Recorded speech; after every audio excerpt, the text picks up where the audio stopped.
once Riley commented to me, "Feminists believe men and women are absolutely equal, except in those areas where women are superior." It is to Grant's eloquent writings on the family law system that I owe a great deal of my own education on the subject, and I'm very grateful to him. And one of the areas in which feminists consider women to be superior is parenting. Grant ascribes gender-biased judgments to two different things coming together, reasons. One is a chivalric attitude we saw in the movie Kramer versus Kramer. You see this white knight to the rescue syndrome in aging judges who got their law degrees in the 1950s and 60s. They see parenting in the old paradigm of the provider father and the nurturing domestic mother. They see women as vulnerable and in need of their protection. So it's like the state becomes the new father and takes care of the mother. On the other hand, you have the younger judges, and many of them are women now, schooled in feminist rubrics. In this paradigm, women must have choices that they didn't used to have. Work, mothering, a combination, whatever they want. They must not be controlled by men who all, according to feminist belief, would control women if they could. In any case, the result is the same. Women's rights to their children are deferred to by those trained in social context issues. Judicial attitudes are reinforced by political mandarins who've also been trained in social context issues. Indeed, Martin Cauchon, then Liberal Justice Minister, neatly summed up the thinking of our political and legal elites when he stated in 2003, "Men have no rights, only responsibilities." That's the Justice Minister. And so it would seem. Consider what is the received wisdom of our culture with regard to mother's rights and father's rights. For example, women have the right to conceive a baby through fraud by telling men they are using contraceptives. An unwilling father has no right to refuse to support that baby for the next 18 years, whereas a woman who doesn't want a baby can hand it over to the state with no financial responsibility whatsoever. Conversely, a baby that is wanted by the father can arbitrarily be aborted by its mother, or given away to adoptive strangers, as we saw in the case of Hendricks versus Swan in Saskatchewan. Some of you will recognize that. I don't have time to go into too much detail, but this was a biological father. The mother did not register his name at birth, didn't want him to even know she was pregnant. He found out, he had a DNA test, he presented himself as willing to take the baby. She wanted to give it away. No, she wanted to give it away to friends of friends. So in other words, people that she'd never met before and had no idea about. All she knew was that they had some money in a nice house. And the judge, and even though this father, the biological father, had a partner, he was no longer able to have more children. This was going to be the only child he ever had. He had a home for the child. He had a room prepared for the child. The judge said, no, this other family can give this child better benefits. So, in other words, money is more important than a biological father. Can you repeat the name of that court case? Hendricks versus Swan. Thank you. S-W-A-N. It's Hendricks, H-E-N-D-R-I-C-K-S. This was Saskatchewan, just a few years ago. Women have the right to damage unborn children through substance abuse or knowing exposure to HIV with no penalty, while a man is held criminally responsible for any damage to a fetus during an act of domestic violence. Women who are charged with criminal abuse of children, including murder, are protected by privacy laws, supposedly to protect the child from embarrassment or suffering, while, quote, deadbeat dads who don't or can't pay child support are exposed to public view on the internet, which one might assume would cause pain to a child as well. Men who refuse to or cannot pay their child support may have their passports taken away, which is a breach of the mobility rights enshrined in our charter, considered a fundamental right of citizenship, and only applied to the worst criminals who are considered a flight risk. Their houses and computers can be searched without warrant, and even though debtor's prison was abolished in 1868 in this country as inconsistent with our values, can be imprisoned for periods longer than those meted out to cocaine dealers. But women who deny fathers court access to their children are rarely penalized in any way, let alone jailed. This last imbalance really sticks in the craw of anyone who believes justice should be blind. As Judge Jack Watson of Alberta's Court of Appeal commented on one case of denied access, "It's not my job to punish mothers." Actually, Judge Watson, if it isn't your job, whose is it? And if not delinquent mothers, why do you consider it your job to punish delinquent fathers when they can't or won't pay child support? All of life is transactional. A father paying child support has fulfilled his obligation and is surely entitled to time with his kids. And yet, Judge Watson, who claims it is not his job to punish mothers, has a whole section of family law to back up exactly such a punishment. Alberta's Family Law Act, Section 40, gives judges the power to order compensatory time for missed access, posting of a security against further delinquency, reimbursement for expenses undertaken in the effort to see the child, imprisonment for up to 90 days, and anything else the court deems appropriate. But this has almost never happened. This is one quid pro quo our family court judges fail to respect. It is no coincidence that Chris Walker's judge thought that it made sense for Chris to give up seeing his children and hope that they would come around when they were adults, as if the loss of 6 or 7 or 8 years of fathering one's own flesh and blood were a mere inconvenience and of no special significance.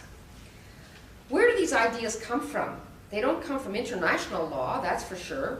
Article 16, subsection 3 of the Universal Declaration of Human Rights states, "The family is the natural and fundamental group unit of society and is entitled to protection by society and the state." But in this country, the courts are the ultimate legal guardians. We speak of courts giving custody. Custody battles in family court are not about giving a child to one parent. That parent already has custody. When they had custody before they went to court, they were 2 parents with custody.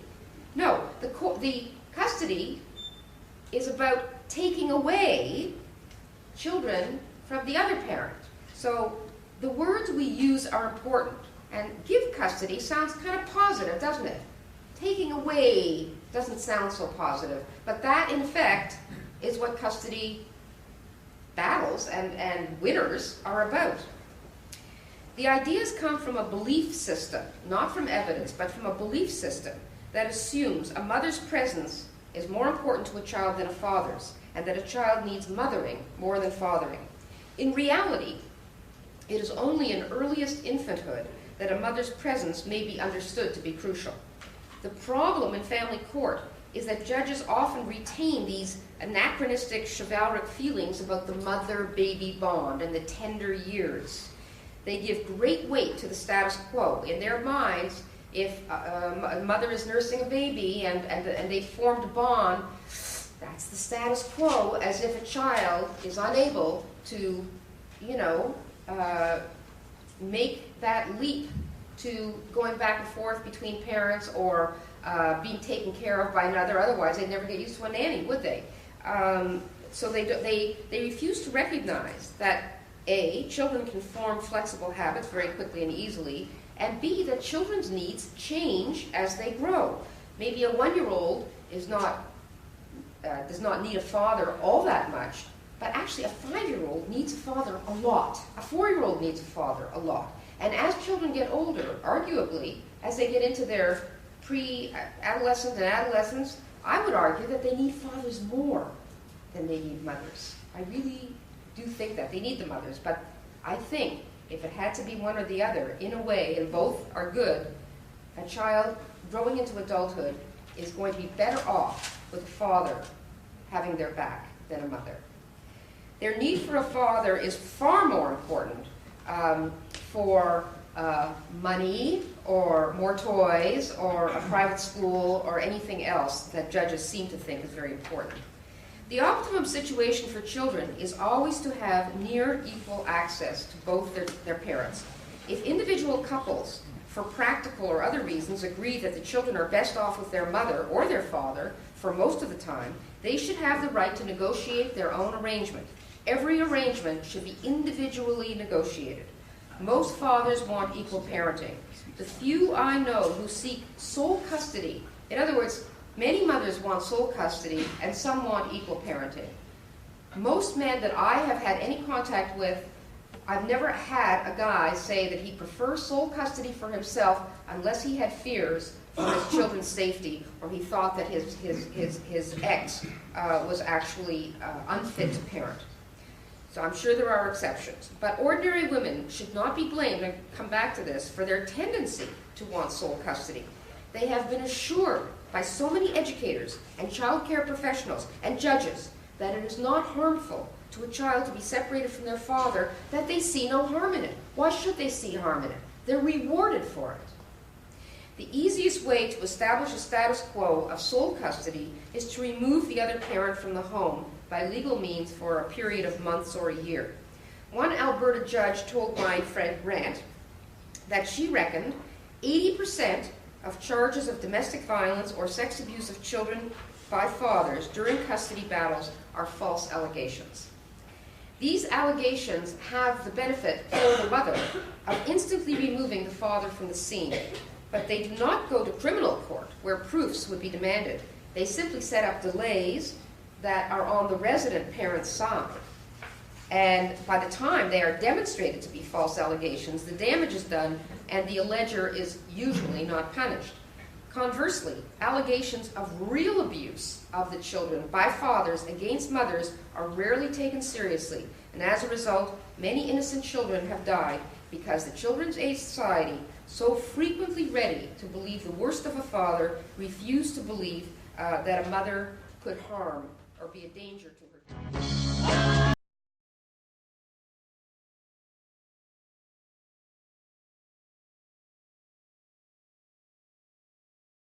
Hold them under the arms, up like this, and then slam! Other people object to what this father does. You think you got what it takes? You think you can take your old man? Comedian Gavin McInnes posted this video he titled, "How to Fight a Baby." 13 million people have watched this. Yeah, it's a hilarious video. It's not that funny. It's that funny. It must have struck a chord. Yes, and when they see someone, brazenly whipping their kid around, they go, that's what I do. Studies have shown time and time again that children benefit from roughhousing. It's exercise, it's exhilarating, you're physically bonding with your child, and I can see with my own eyes as a parent, I see them benefit from this. And when you tell them to be scared and don't roughhouse and stand back and don't touch, you create an environment of fear. I don't find this funny. I don't think that fighting a baby is a laughing matter. Some experts were quick to call Gavin a bad parent.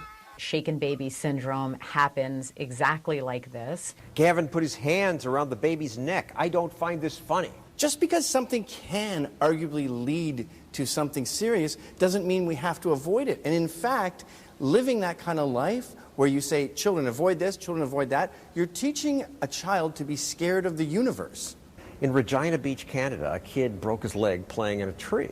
People demanded the trees be cut down. What's the matter with a broken leg? It's only 6 weeks. Pretty girls sign your cast. Here's his own son with his arm in a cast. His big sister pushed him off the slide. My heart swells with pride if my son has a cast on. But they're little kids. We want to protect them. That's true of babies. When they start to become little people, you have to teach them about the real world, because if you don't do it, reality's going to do it. But now in America, we even protect older kids from disappointment by giving every child a trophy. I'm proud of him, real proud of him. When I was a kid, trophies had meaning. You only got one of these things if you were good at something. But these days, kids get trophies for participating. In my kid's soccer league, everybody got a trophy. I'm sorry. And they seemed happy. Parenting author Ashley Merriman argues that giving everyone a prize is bad for kids. I'm told it's good to praise kids, make them feel good about themselves. The research has actually found the opposite, that when kids are told they're wonderful, they are worried that the next time they try something, they'll screw up. 40 years ago, the trendy idea in child raising was self-esteem. California started a self-esteem task force, here mocked by a cartoonist. The first agenda, make sure everyone on the committee feels good about themselves. The self-esteem movement was influential. Parents were told, avoid competition. Competition's bad. But now the research is in. Boosting self-esteem may be counterproductive. It does not improve academic performance. Kids with low self-esteem who get this overinflated praise, overinflated encouragement, become more reticent to try things in the future. They're Avoid challenges instead of go in front of them. She says that's why trophies for all is a bad idea. I've heard of kids who got so upset at soccer award ceremonies about getting participation trophies, they dumped them into the trash can and set them on fire. Because they knew participation trophies are bunk? They were insulted. He knows that trophy was pity, and it's embarrassing to him. What about the self-esteem of the kid who isn't as good? You're not as good. Sorry. That hurts. Yeah. I'm not as good? You're not as good. You're not as handsome as Brad Pitt. You're not as intelligent as that dude who can do pi to 3,000 decimal places. Sorry, there is a hierarchy of meritocracy in the world, and the best thing you can do is accept that and move on. Parents tell me, well, my kid worked really hard. They went to practice every week. I say, they didn't go to practice every week. You drove them. Right? Of course, makers of trophies want more kids to get trophies. I used to joke that there was a trophy industrial complex, and then I found out it's a $3 billion a year industry. The trophy industrial complex? That's what I call it. And that's what it is. They have lobbyists like the Awards and Recognition Association that say things like, we really need to start encouraging parents to buy trophies every time their kid reads a book. If you give a trophy to everybody, the trophy doesn't mean anything. We don't know what the trophy means to the child. Janann still holds on to a trophy she got when she was a kid. You don't know what this means to me. What does this mean to you? It just meant I showed up and I finished something and I accomplished something and it said I was funny, John. Strike three, you're out of there! Sounds like this movie where Billy Crystal can't believe the way his grandkids are being protected. Tom! It's okay. This is my dad and he's new here. There are no outs in this game. No outs? How do you even know who's winning? In this league, we don't keep score. Every game ends in a tie. Sure enough, many kids' sports leagues now ban keeping score. Turns out the kids keep score secretly anyway? Oh, I don't even think it's a secret. By 4 or 5, they know exactly who is the best reader in the class, who's the best athlete, who's the best drawing. They know about differences in ability, and it's confusing to them when we pretend that there aren't any. Here, look at mine, see? Oh, Dad, we don't really worry about lines. Billy Crystal tells his grandson, color between the lines. You know, what's the point of having lines if you're just gonna... Artie. Oh. That's beautiful. That's absolutely beautiful. It's very avant-garde. Picasso. Exactly. I don't see why kids must color within the lines, but what does calling them Picasso do to kids? I've peaked. I can't top the best picture ever. Studies show American kids do have high self-esteem. They rank number 1 in self-esteem for math, but they rank 27th in performance. American kids think they're doing so well when they're doing badly. How about you acknowledge what they did do well? What about the kid who is bad? What about the one who actually really gave it a good shot and wasn't good? And they know it. You don't give them a trophy. You can give them a ribbon. Maybe the person who deserves the ribbon the least needs it the most. We're talking about kids, you know? There's nothing better for a kid than to learn how to lose. That's what childhood is all about, making mistakes, learning to lose, learning to fail. And then, I hope, succeeding.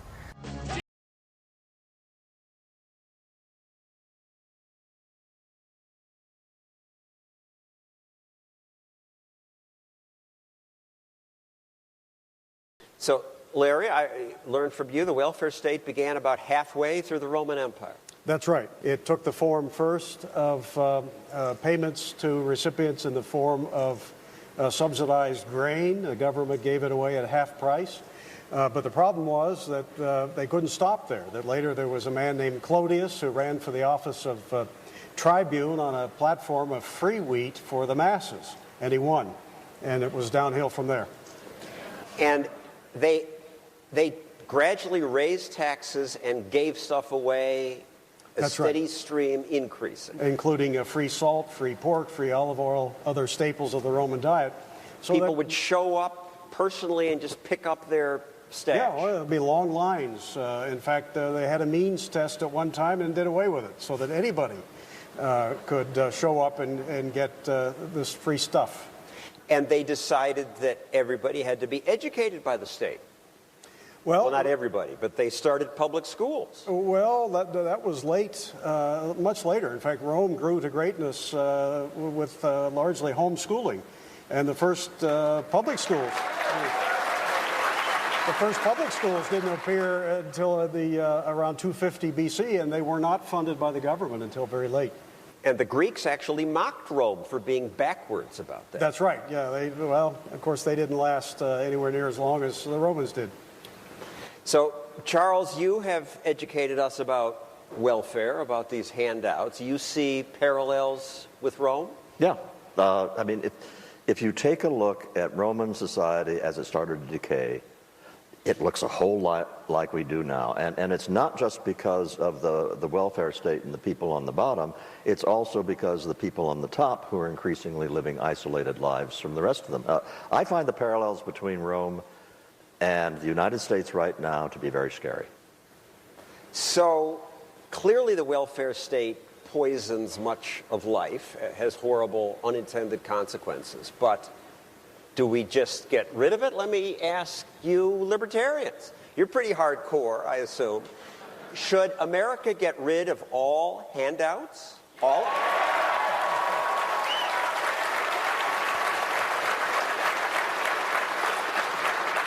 But what would happen first time somebody starves? They say charity. Charles Murray, you wrote Losing Ground. What's your answer? Well, in fact, I think if we got rid of the entire welfare state, that the ability of this very wealthy society to deal with the problems would work, all right? But I also would say, I'm going to go wimpy on you now. Don't applaud. I'm about to go wimpy on you. I don't think it is within the realm of possibility for an industrialized, advanced society with as much wealth as we have to ever do that politically.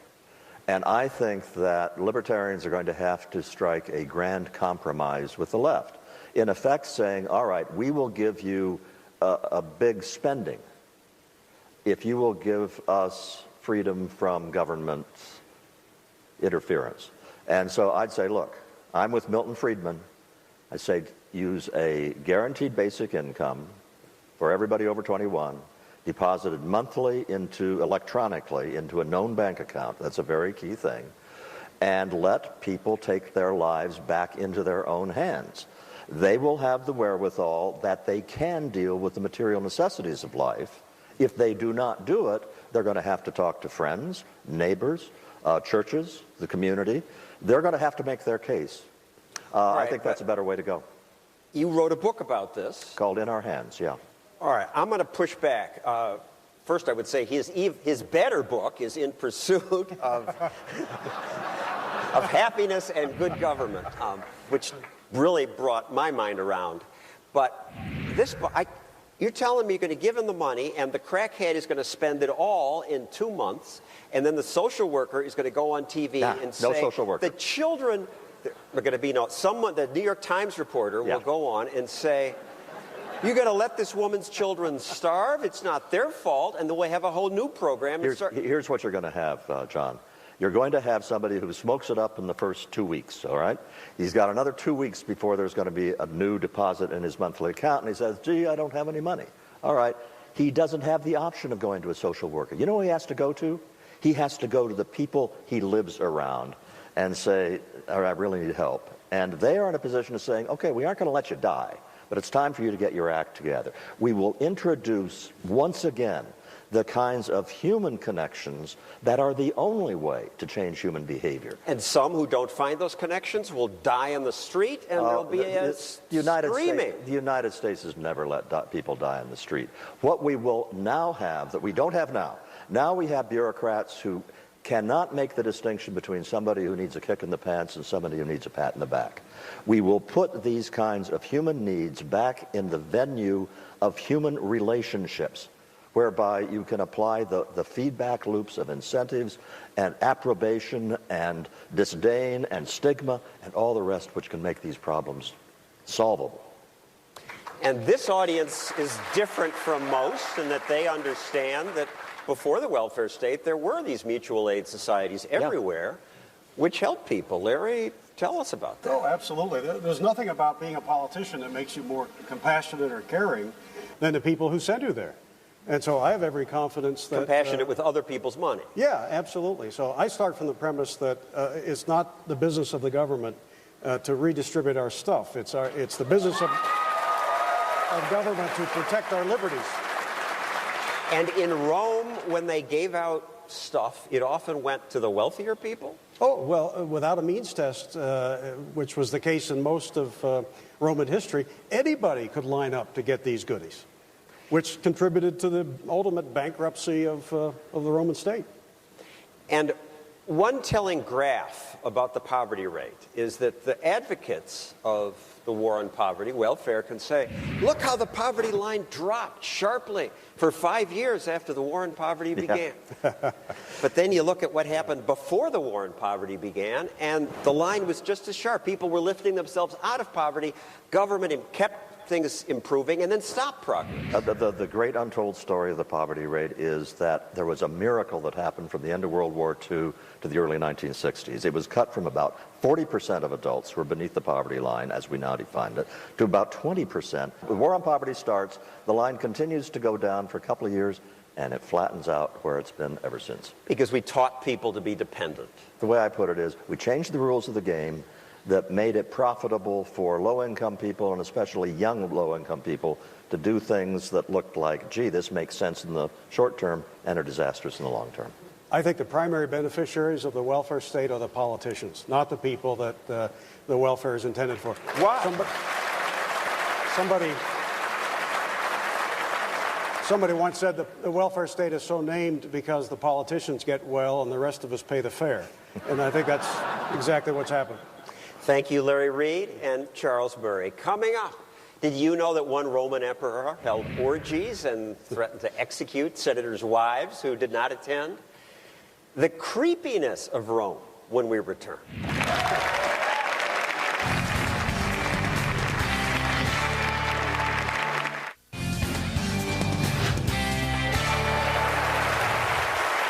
Welcome back to this special edition of the Stossel Show. We're in Las Vegas for Freedom Fest. Now, most people here are libertarians. We want to shrink government. We don't like taxes. But, hey, we need national defense and local police, some pollution control rules, too. There are some things most of us say government must do. How are they going to get the money? Taxes. Got to have some, right? Yes? It's a tough crowd here. And I see why, and our taxes always tend to go up.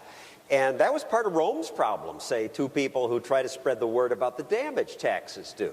Grover Norquist is head of Americans for Tax Reform. He's somehow persuaded many politicians to pledge to never raise taxes.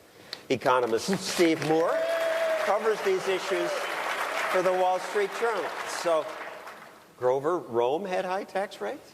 Well, not always. At first, for about 400 years, they had no real direct internal taxes because they looted their neighbors. That may not... We're not advocating that, right? We got to talk to the Canadians, but that may not work out. But then, even that wasn't enough, and so they started having dramatically higher taxes. The amount of money they spent on the armies to occupy those other guys cost more, perhaps, than they were able to extract. Taxes got... They started with tariffs. They had tariffs. Caesar Augustus brought us the first death tax. Constantine brought us the first income tax. All the stuff that we're now living with, they were thinking up. The property taxes, so rough that people were actually abandoning their property and just say, leave me alone. And then they had to pass laws to not let you leave your property. So you had to stay there and farm it so they could loot you. Things got, towards the end, it got very, very rough, and it's part of why things didn't work. One penalty for not paying your taxes was being sold into slavery. Or killed, yeah. That's the modern-day IRS, right? I mean, that's what they do to us now. When they would demand payment in gold and silver, the only way to get it was to sell, in some cases, children into slavery, oneself into slavery, to get currency. It was that bad. Yeah. But 1%, I read, was the highest income tax. Steve? Well, what happened, I mean, Grover's exactly right. And what happened in Rome, and one of the reasons Rome fell, was they kept collecting more and more money from the tributaries, the outlying areas, and it all went into Rome. And you had a massive revolt among the people all over the country who weren't in Rome. And by the way, that's happening in America today, I think. People are sick and tired of seeing their tax dollars sent to Washington and none of it coming back to the states from whence it came. And that's one of the reasons I think we should lower federal taxes and let states do this.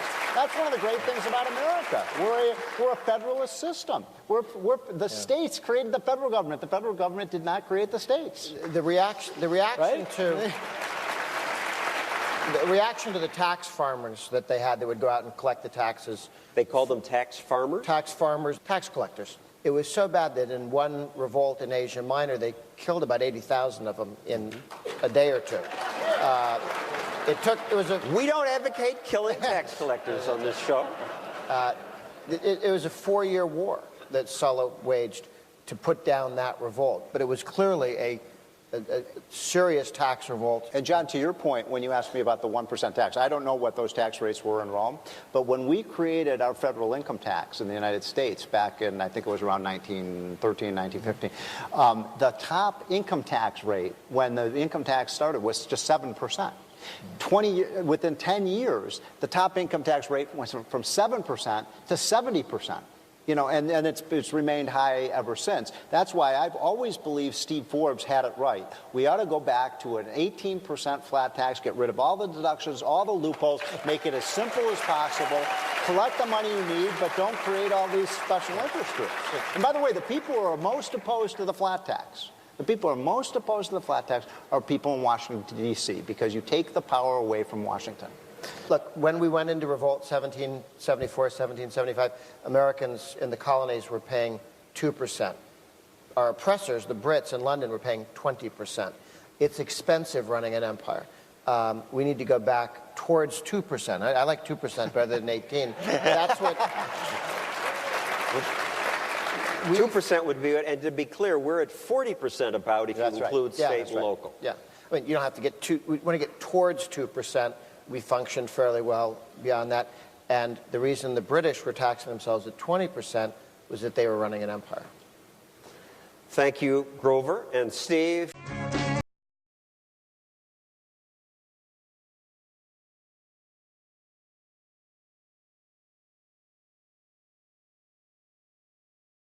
The party, how do you generally decide what the right amount of government is then? I mean, you want to be in the government, so the government has to do something. Is it really just on a case-by-case basis of what's the lightest touch? It's always okay. I don't know, have you ever run for office? Not yet. All right. One of the reasons why it's so hard, there's many reasons why. One is raising money, obviously. The other one's time. But the third one is understanding all the policies. And when you begin to understand how much government intrudes in our life, it's depressing. And I mean that truly. Most people have no idea how much government intrudes in our life and how much it actually hurts. It's depressing. I have policy calls every week with my policy team. We on the phone usually anywhere from an hour to 2 hours every week in discussing policy issues. Sometimes I'm depressed when I'm done because it's so bad. There's no good answer because government problem has been solved with government Band-Aid, which has been solved by government Band-Aid. So if you pull off government Band-Aid, you have 3 more broken Band-Aids underneath it that sometimes make things worse. Mm-hmm. Sometimes taking government off makes it worse because of 3 more Band-Aids that are all terrible. Sometimes you have to just say, I can't touch that.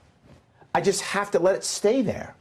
And you have someone who goes, but Larry, that's wrong. They're righteous. That's evil. We have to stop it.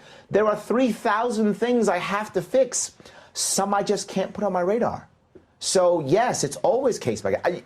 To try to fix government is a Herculean task that no one could do. Yeah. What do you make of the states like New York that have gotten so away from the ideas, forget the policies, forget the 3,000 problems, right? Mm-hmm.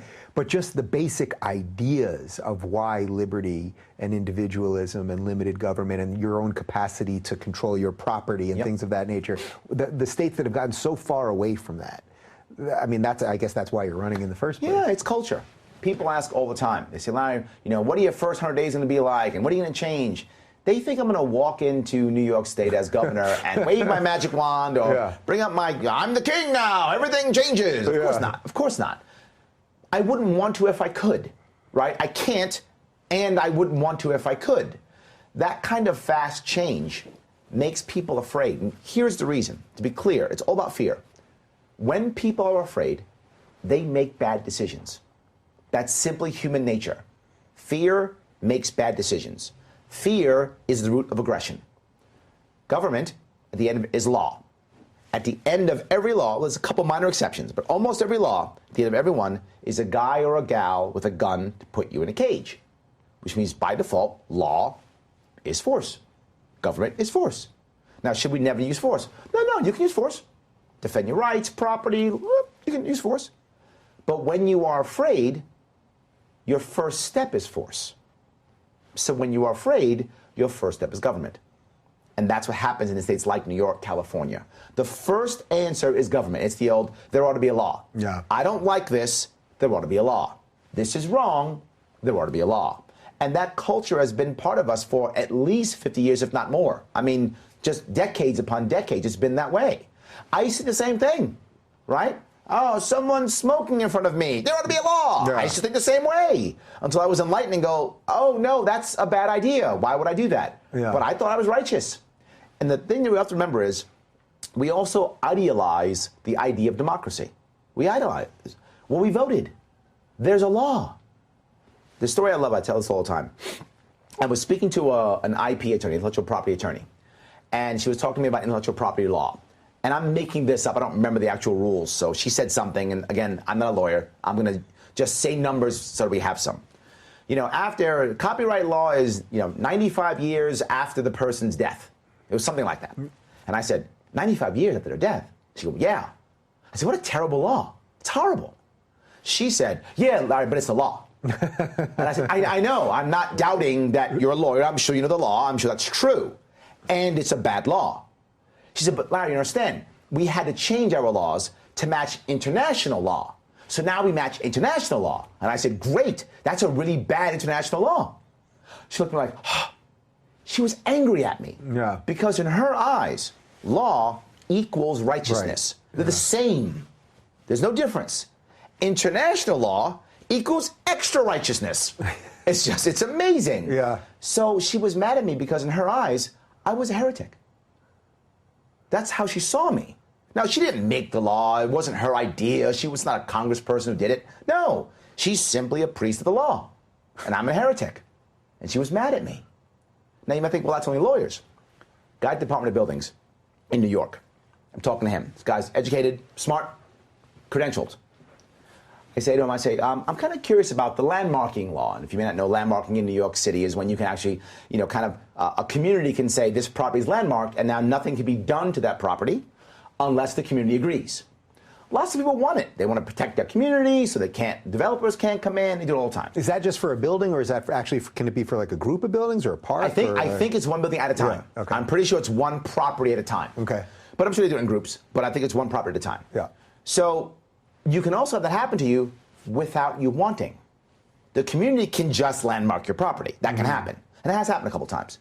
So now the community landmarks your property. So I told the guy, I said, how is that okay? I don't understand how that works. And the guy told me, Larry, it's the same law we use for when a building is condemned. And I said, that makes sense, right? Condemning makes sense. If a building collapses, thousands could die. Totally makes sense. I see a victim, got that law. I'm in. Good. When it comes to landmarking, where's the victim? He went, no, Larry, you don't understand. It's the same law we use for condemning. I said, I get that. Totally get it. Yeah. Where's the victim? Larry, it's the same law. Because in his eyes, again, law equals righteousness. This is a mindset we have for many Americans. And we have to break that mindset. The idea that just because it's a law doesn't make it righteous by default. Lots of laws have been bad and been overturned and are wrong. Lots of them are. Law doesn't make it righteous. But we say it. Well, we voted. Now it becomes okay now. Great. I vote. You give me all your stuff. Awesome. I guess you have to give me all your stuff now. You can't have all my stuff. Yeah, well, there we go. But I voted. So we got a problem. I try to tell people when I go through New York State, I'm trying to change the concept of government. Right now, government, most of the time, is just this. It enforces the will of the majority. I want government's primary purpose to be to instead defend the rights of the individual. Specifically when you have localization from the local bullies who will pop up, because local bullies will always pop up. But now, local bullies are validated by the big government because you voted. So local bullies have more power than ever. Instead, the state government should be defending the individual against local bullies, against eminent domain, against property rate, tax hikes, against speeding tickets that are $405 for a speeding ticket. They should be defending them against the local bullies, but we're not.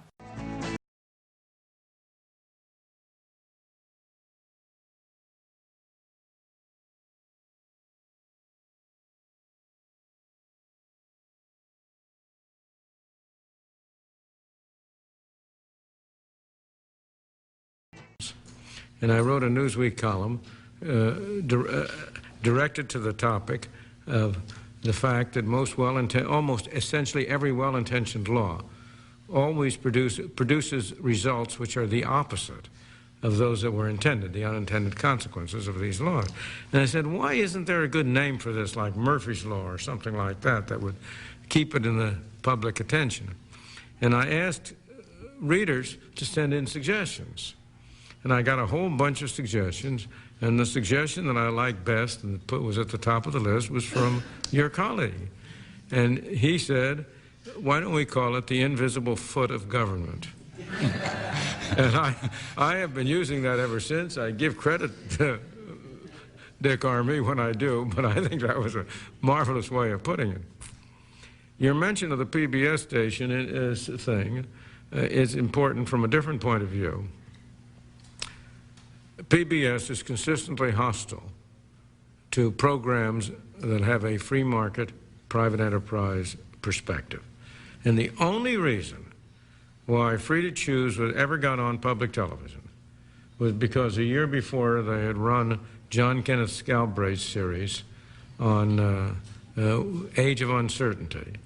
And the contrast was so sharp that they were shamed into letting this on. But a few years ago, 3 or 4 years ago, we did a kind of a little update of Free to Choose in which we had 5 programs instead of 10, had new discussions, and included 1 new program dealing with Eastern Europe. And PBS, we could not get PBS to carry it. So I think it's a nice illustration of how governmental agencies, which PBS really is, get turned into propaganda agencies, not necessarily by those people who are supposed to run them, but by the simple bureaucracy. Because the PBS board that's supposed to run it is typically has open-minded, public-spirited individuals on it who would be much more tolerant of a variety of views. But the final decisions are made by the bureaucracy. That's the same thing you've experienced in the endowment for the humanities, endowment for the arts, the same thing everywhere. I'm going to, mostly I'd be delighted to answer any questions you have. I might say in opening simply that I regard the economic problems we're facing as as significant, but not of great importance.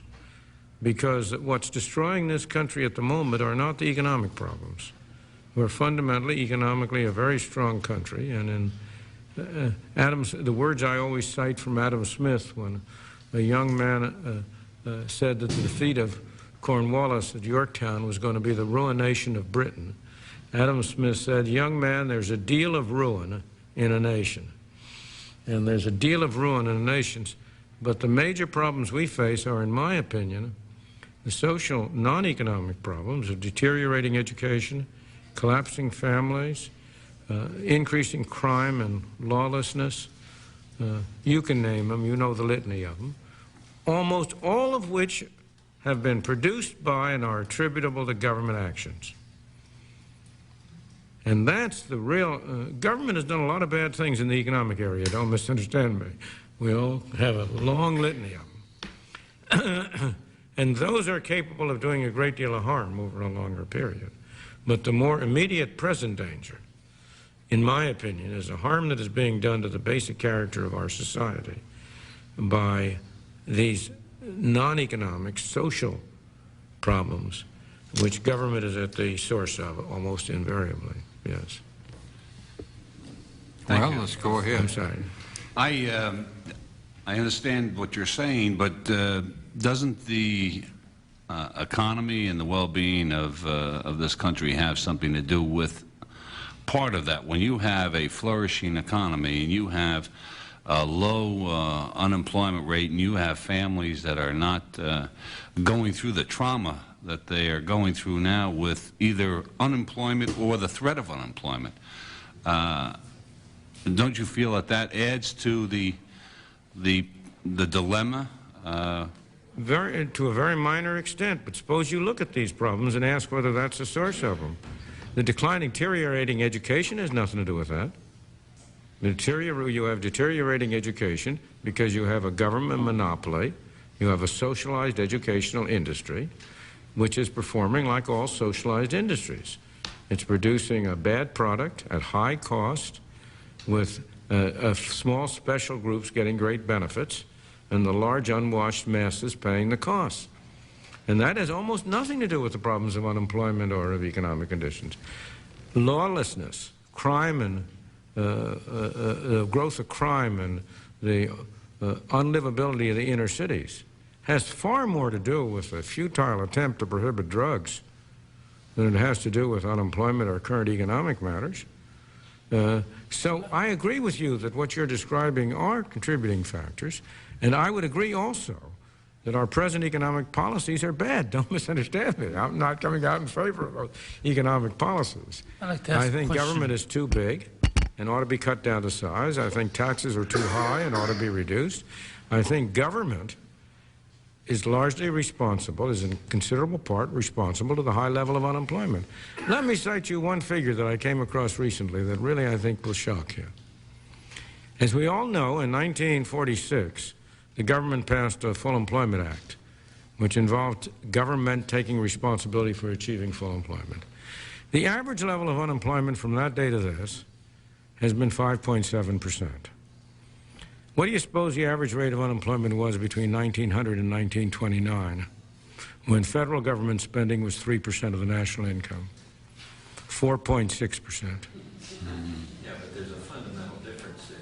In that period, you still had tremendous American growth based on a rising demand from an increasingly prosperous middle class in the cities. And what you had in the Second World War was where you had the lowest employment of the century. Why? Because everybody was fully employed. And that's far different than what you've run into in a more static economy with less economic growth in the last 40 years. First of all, let's get the facts straight. The early years of the 20th century saw an enormous inflow of immigrants from abroad. Right. The largest flow of immigrants percentage-wise, almost all of whom were unskilled, had no capital. That surely raised problems comparable to those we have now. Second place, the period, the 25 years after World War II, saw the most rapid rate of economic growth of almost any 25-year period you can go back. The economic growth has been slower, and productivity in particular has declined since about the 1970s, the early 70s. And I believe that has very little to do with the level of unemployment. It has much more to do with the extent to which government spending was going up, government tax rates were going up, and you were taking away the whole incentives for achieving a rapid rate of economic growth. Much of the jobs of the early 20th century, you didn't need an education to get them. Physical brawn would take care of it. Of course. And that's why they adapted so easily. Excuse me, sir. As the demand for more educated people came along, the more those people became educated. They got the skill, they developed the skills.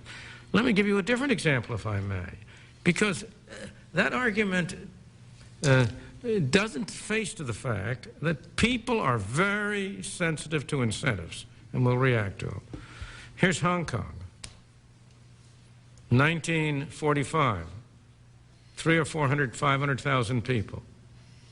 An enormous inflow of people from China, again, with empty hands for the most part, though some of them brought capital, some of them were entrepreneurs and businessmen, mostly unskilled. And Hong Kong in its early days produced junk.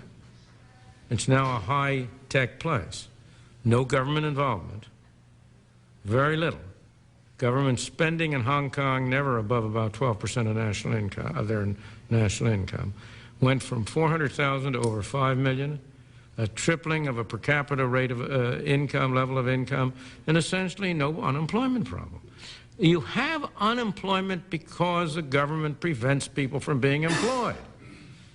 Minimum wage law, the fringe benefits that are required to be done, all of the, you know better than I do, all of the burdens that are placed on an employer. And so what happens? Employers prefer to hire part-time people. They prefer to work their current people overtime. They try to put off as long as they can, adding more people to their staff. It's a very bad idea.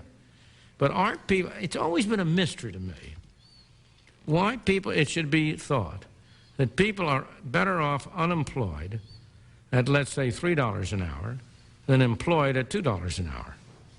Why are they better off unemployed at $3 an hour?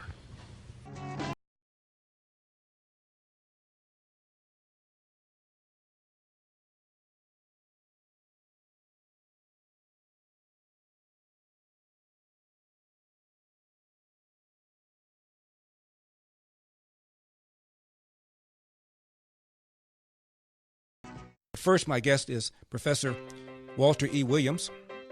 He has been teaching at George Mason University since 1980, where he also was the chairman of their econ department. He's published a bunch of books, including one that was made into a PBS special called America, a Minority Viewpoint. He's also written Liberty versus the Tyranny of Socialism, something that apparently the candidate who won that primary didn't read.